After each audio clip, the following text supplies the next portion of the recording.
Hey 4xe fans, it's a pretty cool day. It's April 5th, and if you missed it today, Jeep had a great thing at the New York Auto Show where did a great presentation. Christian Meunier, he talked about the future of Jeep and what's coming, what's happening. And I'm not, I would rather you go over and watch that video. I watched it on the Jeep Facebook page. I would assume it's on their YouTube channel, but somewhere out there you can find that video. And they did a lot of talking. I'm not going to go over everything they talked about, but there were, there's two fully electric BEV Jeeps coming to at least the North American market. Now we know there's one in Europe. There's the, what's it called? The Avenger? I don't know. I'm getting my names all messed up. And then there's the Recon and the Wagoneer S that is coming to the North American market. That's next year. That's 2024, which if you follow electrification at all, next year is kind of going to be an exciting year. It seems like 2024 is the new 2020 because there were a lot of things on the horizon that were supposed to come out in 2020 that the pandemic just really creamed. It just, things didn't pan out the way they were supposed to.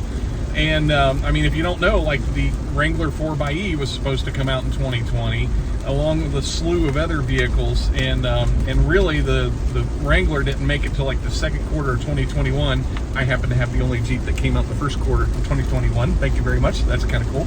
But there were just a lot of cool things that got announced. The two BEVs that are coming to the North American market, and he said by 2025 everything in the Jeep lineup will have a plug-in option.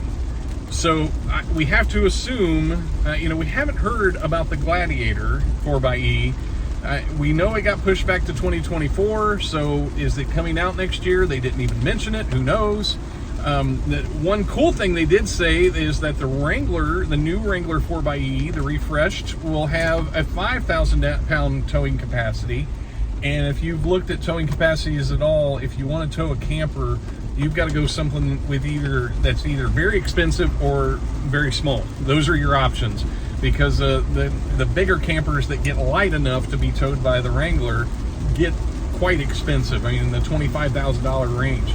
So there's, that's a cool thing that they figured out how to, increase that towing capacity. There's I think it's a 30 amp, 120 volt inverter is going to be, and it's going to be able to use in like a camp mode in the 4xe. This is just all stuff off the top of my head. I don't have anything written down. What else was there? There's the 20th anniversary version of the 4xe that's coming out. Oh, a Sport Wrangler 4xe. I know, and if you don't know, they were developed early on. I mean, there are some engineering models still on the road from 2021 that are sports, and that was just never released. So that's really cool. And then about 30 minutes in, the thing I wanted to talk about that I thought was interesting, what they did today, 30 minutes in, all this 4xe talk. I mean, if you were a drinker, which I'm not a drinker, but if you were a drinker, you play a drinking game. Every time they say 4xe, you have to take a drink. But the thing is, by 30 minutes into the whole thing was when they finally mentioned the 392. And they didn't mention any of the other gas models. They didn't, and if you don't know, Jeep has done away with the Eco Diesel. So, it's like, I don't know. It's like you can see where Jeep's going with things, and the gas models just were not even on the radar and weren't even really talked about except for the 392. And it was like kind of a footnote at the end of the meeting. So, I just kind of found that fascinating. But go check it out on Facebook or YouTube, and let me know what you think in the comments down below. I personally, there's the new radio. That's one thing, and people are kind of upset about the new grill.